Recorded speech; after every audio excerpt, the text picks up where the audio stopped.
Good day, ladies and gentlemen, and welcome to the GE Aerospace Second Quarter 2024 Earnings Conference Call.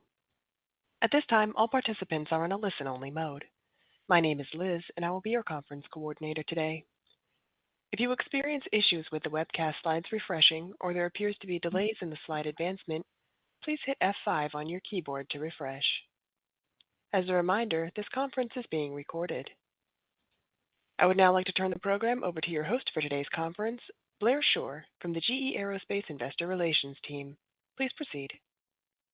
Thanks, Liz. Welcome to GE Aerospace's Second Quarter 2024 Earnings Call. I'm joined by Chairman and CEO Larry Culp and CFO Rahul Ghai. Many of the statements we're making are forward-looking and based on our best view of the world and our businesses as we see them today. As described in our SEC filings and website, those elements may change as the world changes. Now, over to Larry. Blair, thanks. And hello, everyone, from London, near the Farnborough International Air Show, for GE Aerospace's first earnings call as an independent company. GE Aerospace is an exceptional franchise with the industry's largest and growing commercial propulsion fleet and is the rotorcraft and combat engine provider of choice. Our installed base of 70,000 commercial and defense engines supports our aftermarket services business, representing about 70% of our revenues. That's recurring, resilient, and keeps us close to our customers. Our purpose has never been clearer: to invent the future of flight, lift people up, and bring them home safely. Those last four words, bring them home safely, is a serious responsibility. At any point, there are 900,000 people in the sky with our technology under wing, which is why safety and quality are at the center of everything that we do. Our teams around the world understand it is our top priority and paramount in Flight Deck, our proprietary lean operating model. Here at Farnborough, the conversations we're having are energizing and focused on both the opportunities and the challenges the industry is facing as we work together to meet historic demand and build more sustainable solutions.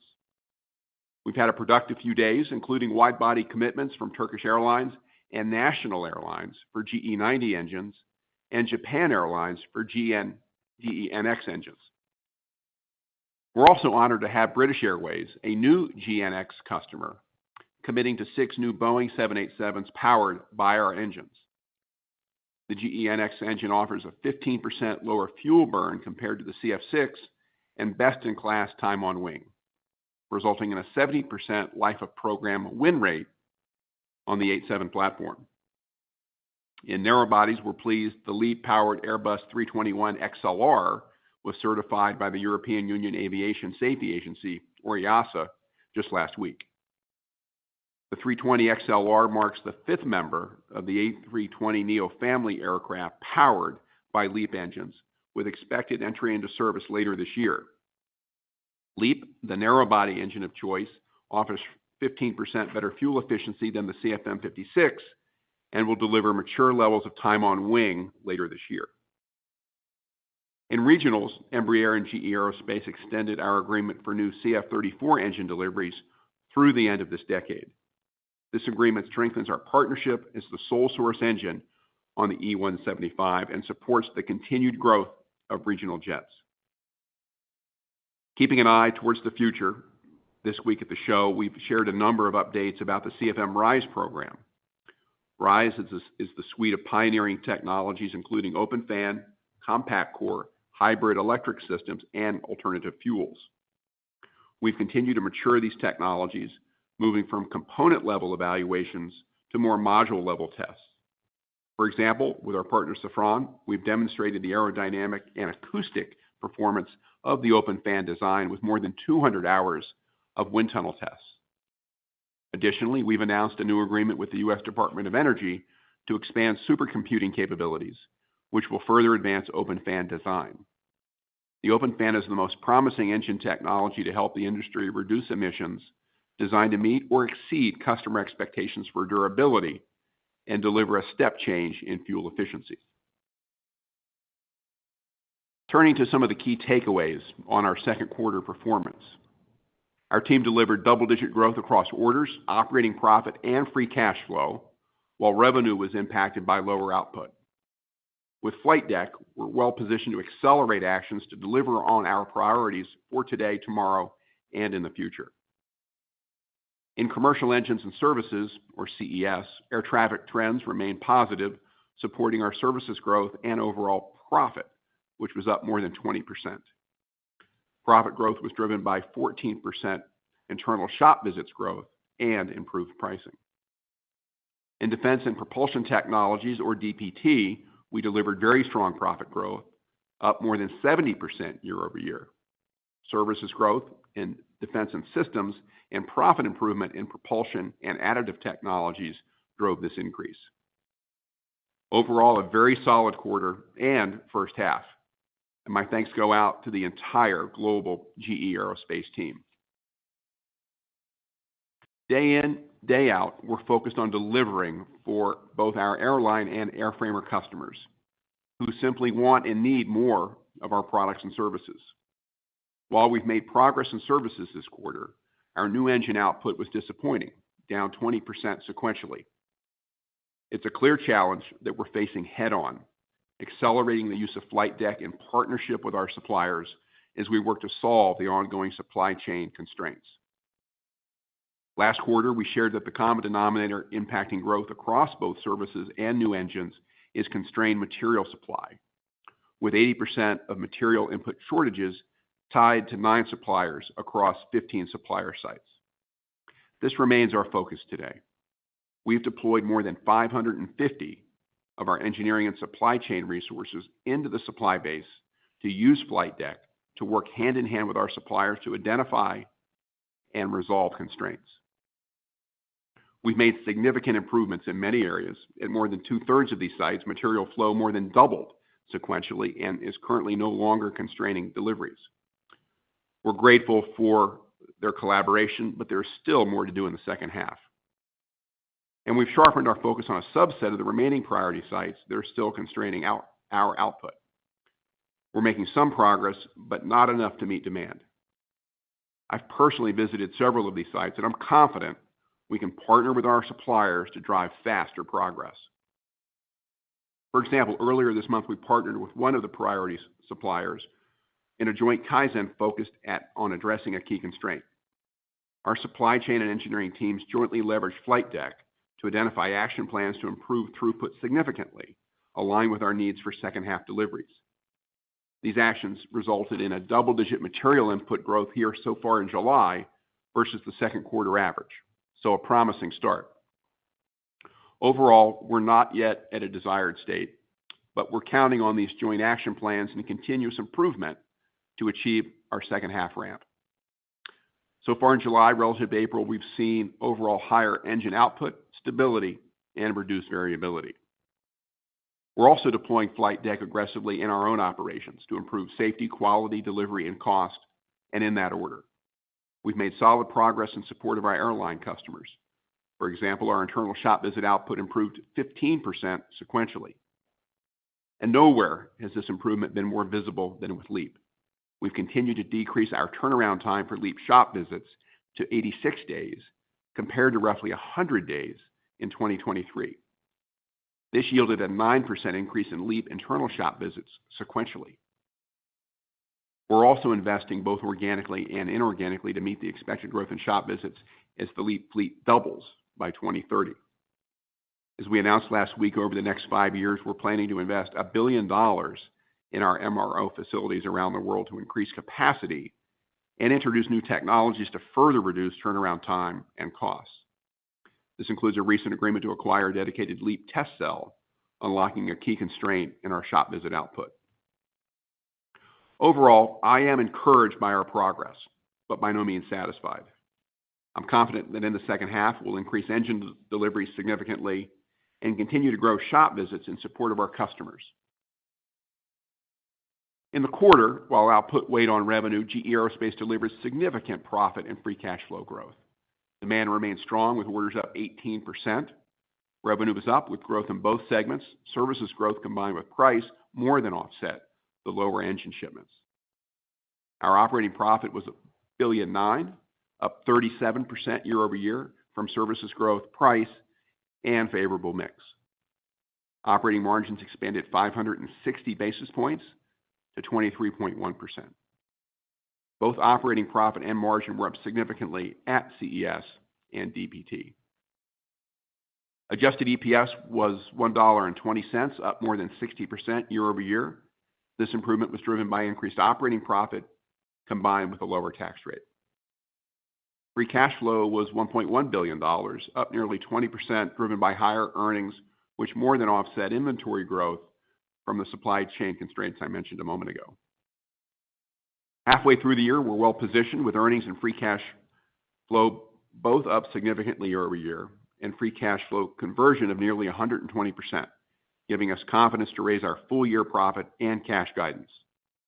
This continued profit and free cash flow growth, combined with returning approximately $25 billion of available cash to shareholders, will continue to compound returns.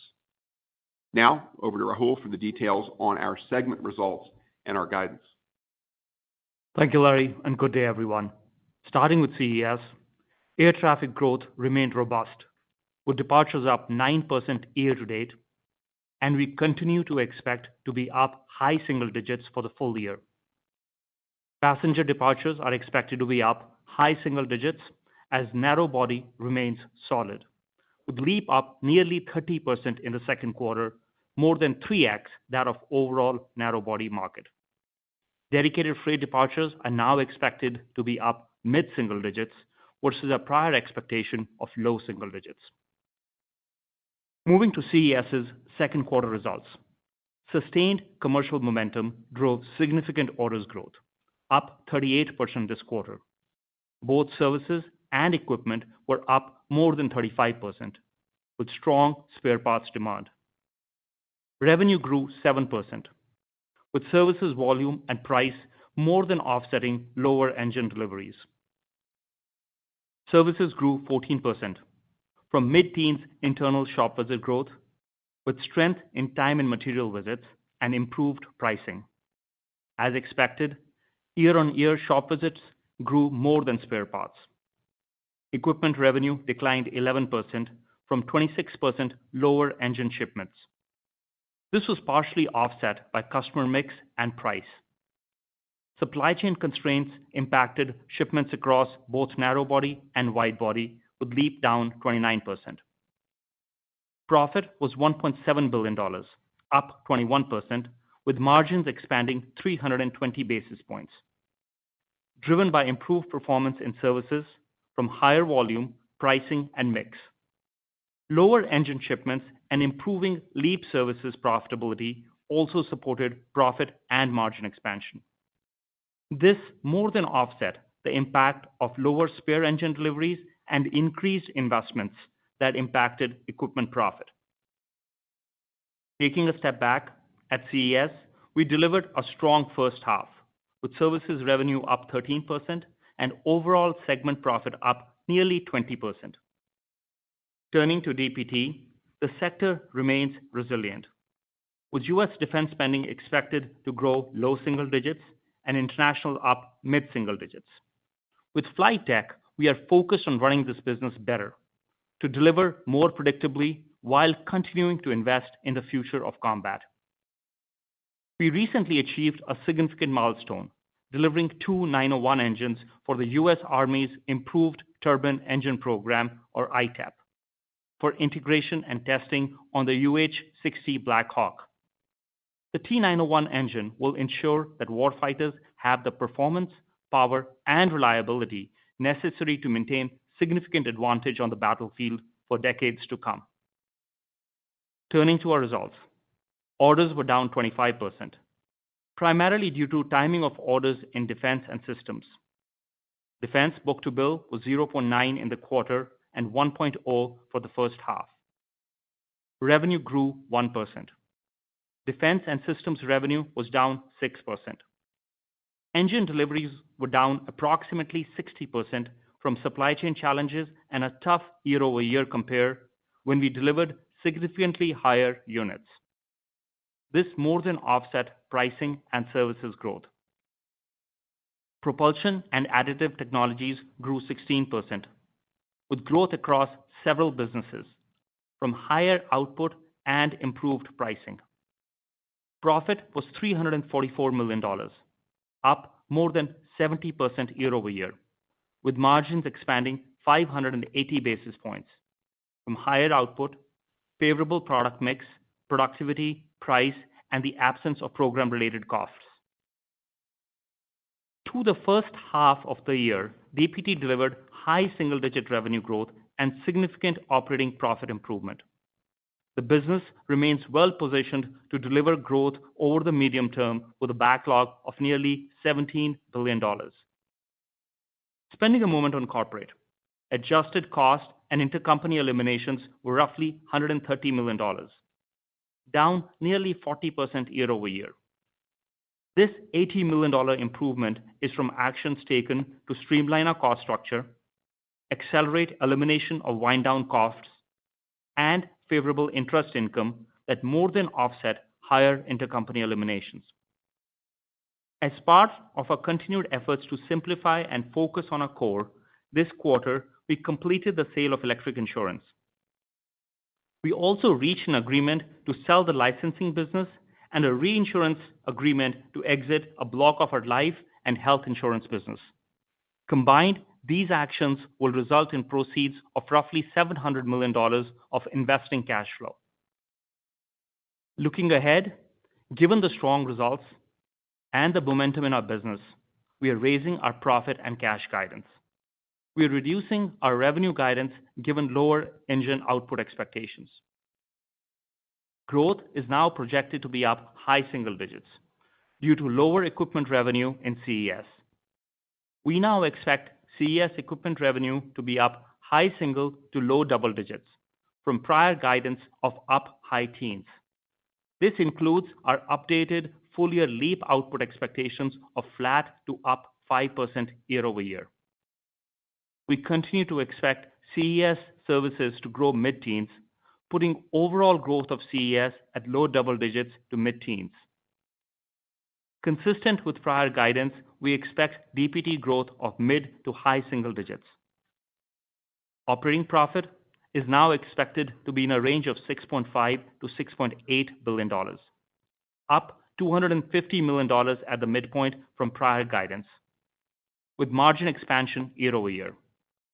This improvement is primarily from CES, with operating profit now expected to be $6.3 to $6.5 billion, from $6.1 to $6.4 billion previously, reflecting improved services performance and impact of lower equipment sales. DPT profit guidance is unchanged, and corporate cost and intercompany eliminations are now expected to be below $900 million, from approximately $1 billion previously.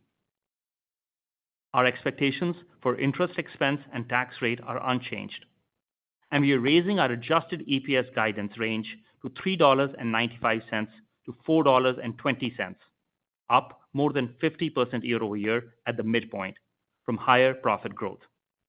We are also raising our free cash flow guidance to $5.3 to $5.6 billion, with above 100% conversion of net income given profit growth.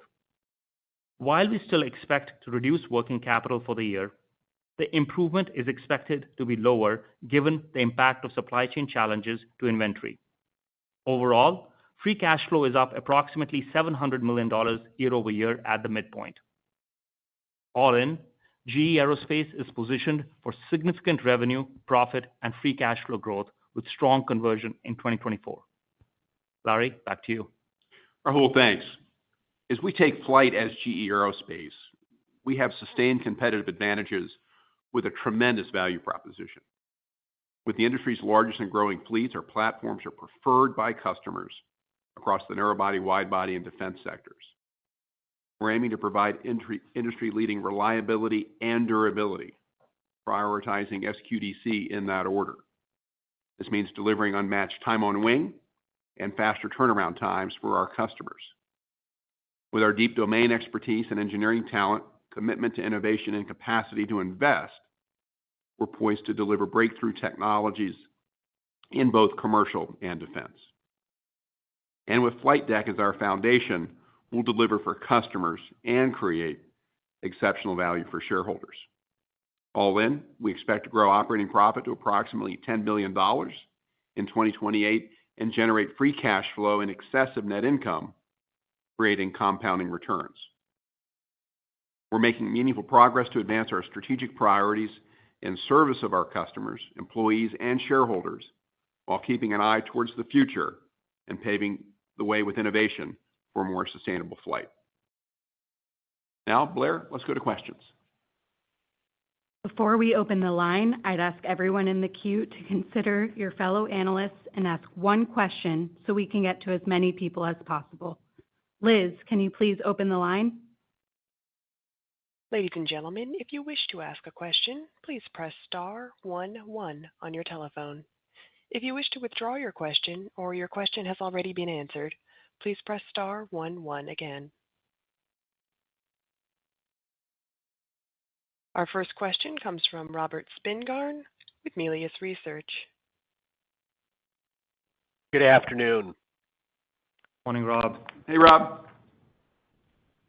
I don't know who wants to take this one, but I wanted to ask you, just given the slower ramp on the narrow-body programs, as well as the durability issues on the geared turbofan, we've seen airlines extending the lives of older aircraft and engines. Are we getting to the point where some of your CFM56 customers are talking about increasing the work scope of their third shop visits, or maybe even doing a fourth shop visit?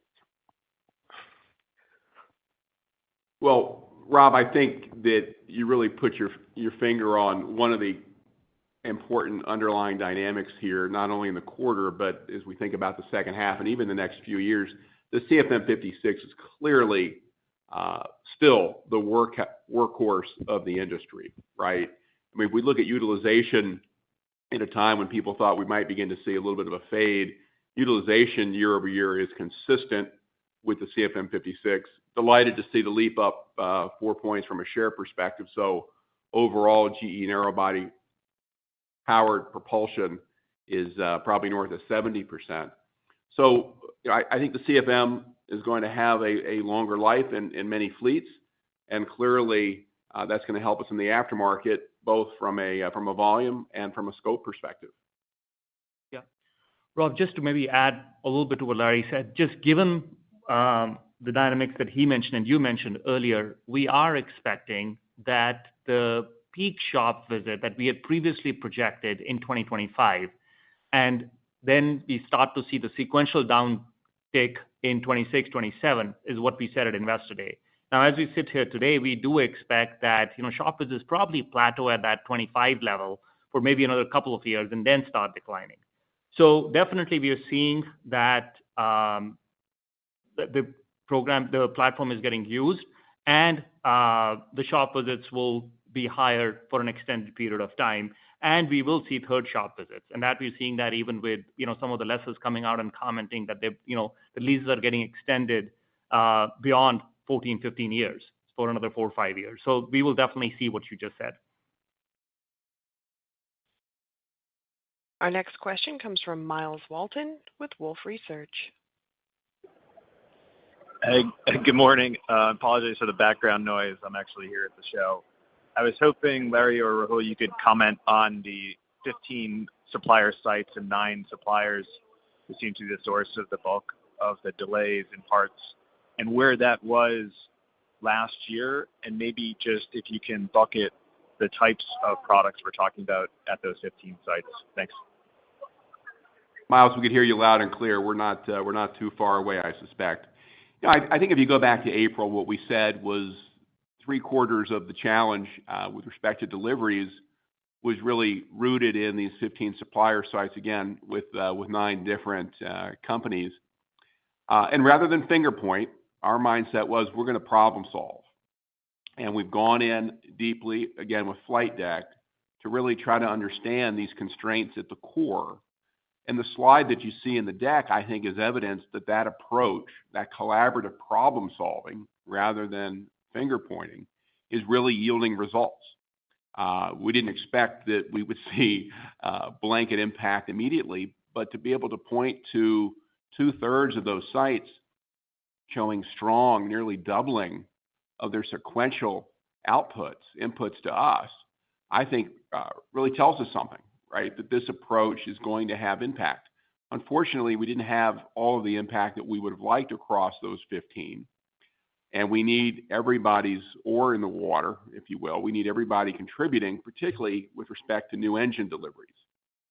But I think given what we have seen here in July, the way that we're working across different commodity classes shows this that this approach is a better way to get more, not only here in the third quarter or the second half, but as we think about what is a multi-year ramp, right? The airframers that we talk to here at Farnborough, certainly in the airlines as well, no one loves the fact that a new narrow-body order may not be delivered until 29 or 30.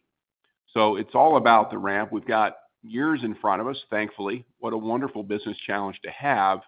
But I really like the way our suppliers have met us here, embraced the tools, and we just need more time working in this fashion in order to have the full effect that we, our airframer, and our airline customers all desire.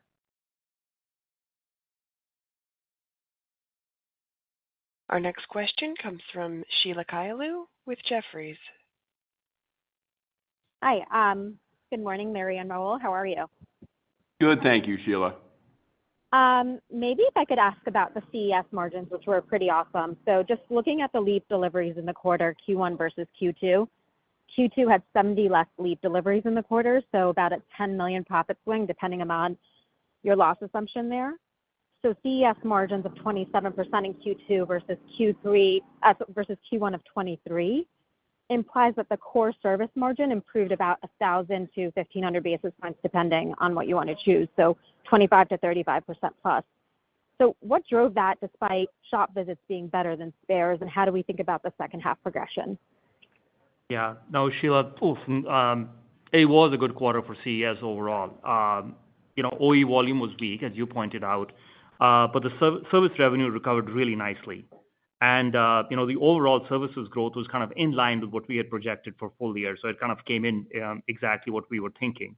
And the drop through from services was very strong. The shop visits skewed towards time and material work. And then the work scopes were heavier as well. And that helped both revenue and the profit on those shop visits. This, along with pricing and customer mix, helped the services profit growth. And in equipment, the engine shipments were lower, but within equipment, we also reduced our spare engine deliveries and higher investments. And that kind of offset the impact of the lower engine shipments. So overall, OE profit was, more flattish than anything else. Now, as we look at the trends in first half, that gave us the confidence here to raise profit expectations for the full year by, call it, $150 to $200 million at the midpoint of the guide. Now, what's driving that are two things. One, the services growth that we just mentioned, all the things that we are seeing. We projected that favorability to now flow through into the second half as well, both with work scopes and some of the customer mix being favorable. And then we lowered our OE revenue output, but call it $650 million at the midpoint of the guide. And that is helping profit. So that is where you see our CES profit up for the year, $150 to $200 million. And the margins for CES will be, kind of at this level, will be flattish for the year. And that is despite this being the first year of 9X shipments. So really, really happy with the way the CES business is coming along. Our next question comes from the line of David Strauss with Barclays. Thanks. Good morning. Good afternoon. Morning, David. Morning. Larry, could you just maybe dig into this, the lower LEAP shipments in the quarter? I know you're talking about things progressing with these 9 suppliers, but at the same time, obviously, deliveries were way down the quarter. I would imagine they were 100, 125 short of kind of your internal expectations. So can you kind of just square that things are getting better, but, deliveries were a lot lower than expected? Thanks. David, I don't want to repeat what I said earlier, I do think one of the things to keep in mind is that there is a timing dynamic relative to when we receive various inputs and when in turn we convert that into an engine that we can deliver, be it to Airbus or to Boeing, right? So April was challenging in a number of ways. We didn't have the recovery in May that I think we had hoped we might see. Underlying the quarter, though, sequentially was the net improvement that I mentioned, and that has only continued to build here in July. We haven't seen that somewhat typically slow start to a quarter that I was concerned about. So there's really nothing more I can say about why the new unit deliveries, LEAP included, were disappointing. It is what it is. Where we're focused as we think about the rest of the year is how do we deliver more and how do we deliver more reliably.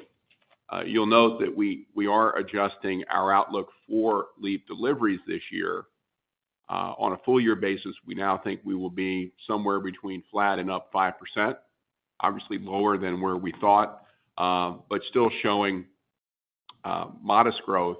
And more importantly, I think, given what we're doing with flight deck in the supply base, the expectations we have, not only for more inputs, but in turn more outputs, positions us to be at a healthier, more stable, higher exit rate come the end of the year. That's where we're focused. That's what we're sharing with our customers. Work to do, work I think this team knows how to do.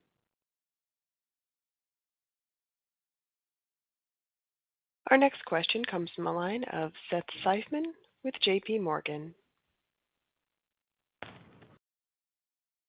Hey, thanks very much, and good morning. Hey, Seth. Morning, Seth.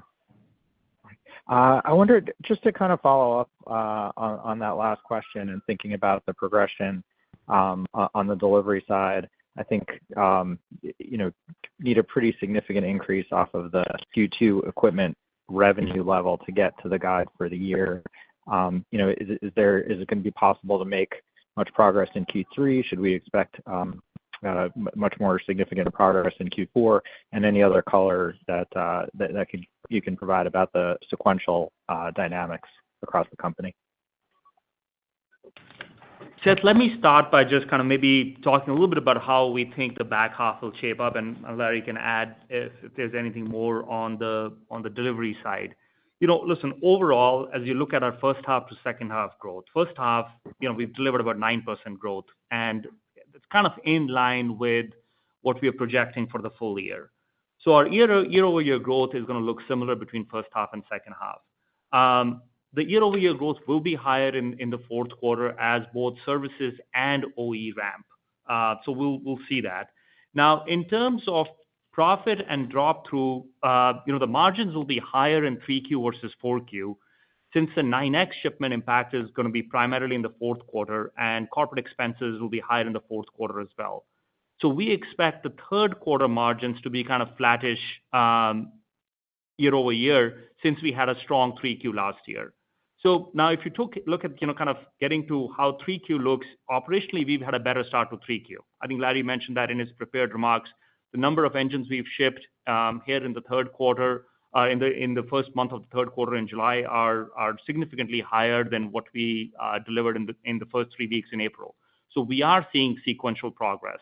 And then if you look at the material input, and as we compare the material input through the first 3 weeks in July versus the first 3 weeks in April, even for these suppliers that have been constraining output in the second quarter, we've seen a significant improvement. So that's going to allow us to drive the sequential improvement here in the third quarter. So I think we are off to a good start. More work to do here for sure, but July has been encouraging. Anything to add? Got it.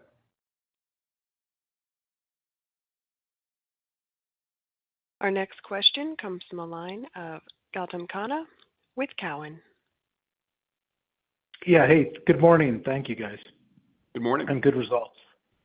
Thanks, Gautam. Thank you. So I was curious, just to follow up, could you talk a little bit about how much inventory you're actually absorbing incrementally in the guidance, and maybe if you can speak to what your strategy is with the supply chain, given, some folks are constrained, but some folks are probably ahead, given the lower leap projection relative to the start of the year. Like, are you in the process of slowing down some folks? If you could just talk about that inventory dynamic and, what you're absorbing incrementally and any color you can provide. Thanks. Well, maybe we'll just take those in reverse order, and I'll start. I think that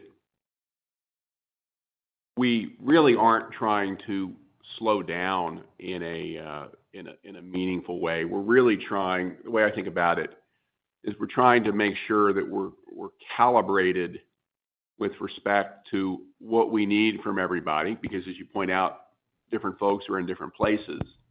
As we think about the back half, as we think about 25, as we think about 26. I think part of why this has been so challenging, and maybe even head-scratchingly so for some, is that the industry was dialed down to almost zero in the pandemic. And what we don't want to do, and the reason we do carry probably more inventory today, will at year end than we would like, is we don't want to turn down the folks that are performing well unduly as we calibrate the ramp rates with those that will, in all likelihood, pace us. So we've taken a view that in some instances, the inventory is in effect an investment with the supply base for ourselves to make sure that we've got a more predictable ramp. Remember, a lot of lean is rooted in flow, and flow really is around availability. And to the extent that we've got some folks that are performing, we don't want to, if you will, penalize them as we think about all that we're going to need from them, not only over the next 6 months, but frankly over the coming years. And Gautam, you'll see that in our Q. I think you're spot on. We've seen significant inventory growth here in the first half of the year, close to $1.2 billion of inventory growth, which is, call it $500 million higher than what we grew in the first half of last year. So significant headwind here. Now, with the improvement in output that we are projecting here for the second half of the year, we do think that while inventory will grow in the second half of the year, obviously the pace of growth will slow down significantly here. And then it won't be as much of a headwind as it was last year in the second half of the year. So it has been a challenge, but again, as Larry said, that is something we've been trying to manage and manage it as appropriately as we can. But the good news is, despite the $1.2 billion of inventory growth in the first half of the year, we still had 120% conversion. So strong cash growth. Cash was up about $1 billion year over year in the first half. So we kind of absorbed it, we managed it, and try to do better in the second half.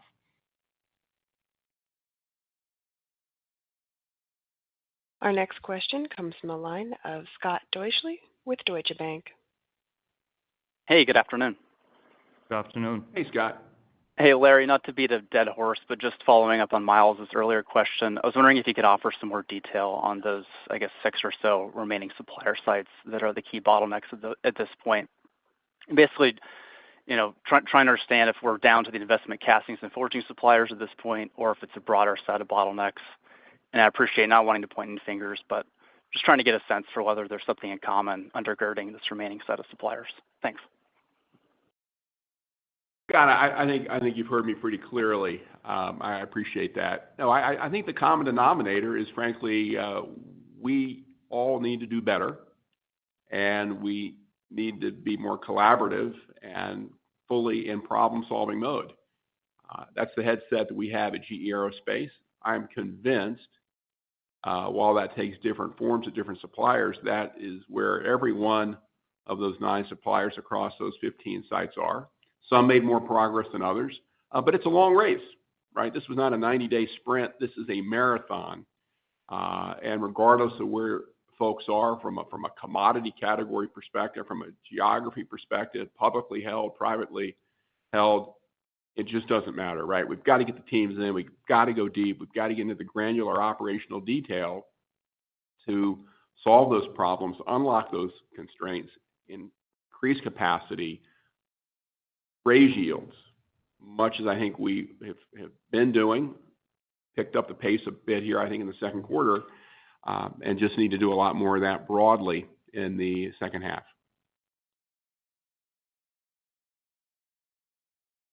Our next question comes from the line of Robert Stallard with Vertical Research.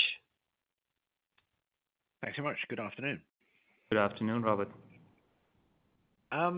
Just following on from your earlier comments, Larry, and your confidence in GE's ability to deliver new engines in the second half.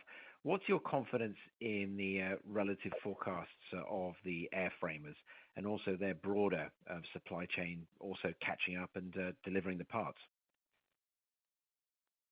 Well, I think we'll leave to our customers commentary on everything they're managing. We're focused on what we can manage, right? And I think the updated guide here, the color around LEAP specifically, is certainly that of high confidence. It wouldn't come out of our mouths. It wouldn't be in our prepared remarks otherwise. But again, work to do. I think we're encouraged by with respect to the second quarter impact, the start to July as well. But we've got a lot of work in front of us. We've got many days to do that work. That's where this team is focused completely, I can assure you. Our next question comes from the line of Noah Poponak with Goldman Sachs. Hey, good morning, everyone. Good morning, Noah. You show on slide 17 that the CES services orders are growing much faster than revenue, and the absolute dollar levels are much higher. I guess eventually overall aftermarket has to normalize as we fully recover air travel growth. What's behind that? How much of that is the LEAP? And does that suggest that CES services growth can actually accelerate next year versus this year? No, Noah, you're right. I mean, we had a good second quarter on orders. We had a good first half. I mean, services orders were, kind of, as you said, mid-30s for the second quarter, up 30% or so for the first half. Strong book-to-bill here in the first half of the year, on top of a good book-to-bill we saw in 2023. So the momentum is definitely there on the services side. And as you look at the back half of the year, we are expecting the services growth to be a little bit higher in the second half than in the first half, right? Both on the shop visits and on spare parts on a year-over-year basis. So, we delivered 9% internal shop visit growth in the first half of the year. And if you look at our low to mid-teens guidance on shop visits, that would imply that shop visits will be closer to, high teens in the second half of the year on a year-over-year basis. So that's what we are projecting. But, overall, listen, mid-teens services growth, and that is consistent with what we think, the future years will look like. I think that's what we had, when we look at our 2025 outlook, we were projecting continued strong services growth. So it's good to see the strong orders growth, good to see, as Larry said earlier, LEAP gaining share on the overall air traffic departure side as well. Our next question will come from the line of Gavin Parsons with UBS. Thanks. Good morning. Good morning. I mean, I guess to Rob's question earlier on, extending life of older engines, clearly strong demand for, both growth and new aircraft. But there's been a couple airline profit warnings over the last week or two. So I just wanted to ask if you've had any early indications from your discussions with customers, whether it be relating to fleet planning, sensitivity to pricing, or any other changes. Thanks. Gavin, as you would imagine, we follow all of that pretty closely, both in the U.S., here in Europe, globally. We really have not seen any effect on our business. And to Rahul's comments a moment ago, we'll remain watchful, but don't anticipate that. Again, I think to the earlier question, with services orders up 36% in CES in the second quarter, that's the way our customers are speaking to us. I look at where we are here in the third quarter, just in terms of how much of the spares activity we have in backlog. I think it's in the 90% range. at this point. So well-positioned very early here in the quarter. And again, I would just also point to the utilization that we see on the CFM56, still strong, no real change this year, and the upshot of the LEAP, taking 4 points of market share. So GE-powered narrow-body activity remains strong. You just take it the comments that were out here in Europe yesterday, it seemed to be more pricing-oriented than anything else. So we'll keep a weather eye out. But right now, our challenge, our struggle is to keep up with this exceptionally strong demand, both in the aftermarket and, again, with new make. Our next question will come from the line of Jason Gursky with Citi. Hey, good morning, everybody. Morning, Jason. Hey, Larry, I was wondering if you could just spend a few more minutes on the RISE and maybe provide an update on some development milestones there and how the customer conversations are going. At this point, you mentioned that you're showcasing the engine there at Farnborough. I'm just kind of curious what you think customer acceptance is shaping up to look like at this point. Jason, I would say that customer interest seems to only build with the passage of time. This is now the third air show in a row that I've attended with the RISE engine, the open fan engine, front and center here. Obviously, when we talk about RISE, we're really talking about an umbrella of different technology programs, not only the open fan, but also our compact core work, our hybrid electric activity, and everything we're doing on SAF. But with respect to open fan, I think what we've been sharing with people is that we had a very good first ingestion test with the open fan blade in the first quarter. We are starting our second endurance campaign or test with the high pressure turbine airfoils. And there's been a lot of work with respect to the hybrid electric elements of that architecture, work that, as you may know, we do with NASA. I mentioned, I think earlier, the wind tunnel testing that we've done here in Europe in conjunction with Airbus. So there are, I think, over 200, I think maybe it's 250 component level tests, module level tests that we have behind us. This is still a technology development effort. Make no mistake about it, right? We've got a long way to go. But what's interesting, particularly here in Europe, virtually every airline CEO that I talk to starts the conversation with sustainability. And very keen to get our views on SAF compatibility, but also ahead of SAF capacity being available at scale, what are we going to do to enable the next generation of narrow bodies? And we go hard and fast to RISE, talk about the progress that we're making with open fan. And I think that is a story that continues to build enthusiasm and support, because we know that the ultimate target, that 20% step up in propulsive efficiency, in emissions reduction, really is the future of flight. Liz, we have time for one last question. This question will come from the line of Matt Akers with Wells Fargo. Hi, good morning, guys. Thanks for the question. Good morning, Matt. Good morning, Matt. I wanted to ask, what are kind of your latest thoughts on LEAP, kind of break-even timing? Just given volumes are running a little bit lower than we thought, and it sounds like you're deploying a lot of resources to work through some of these supplier issues. Just curious if that timing has shifted at all. Yeah, Matt, timing has not shifted. So, we expected LEAP to be profitable here in 2024 and the program to be break-even in 2025. And LEAP services, in fact, shaping up a little bit better than what we originally thought as we started the year, and we mentioned that in our prepared remarks. So, that's how the overall program is shaping up. We're making the progress on durability that we were expecting. The LEAP's tracking better than CFM56 at this stage of the life cycle. We are expecting LEAP performance to be in line with CFM56 performance on on the A320s by the end of the year.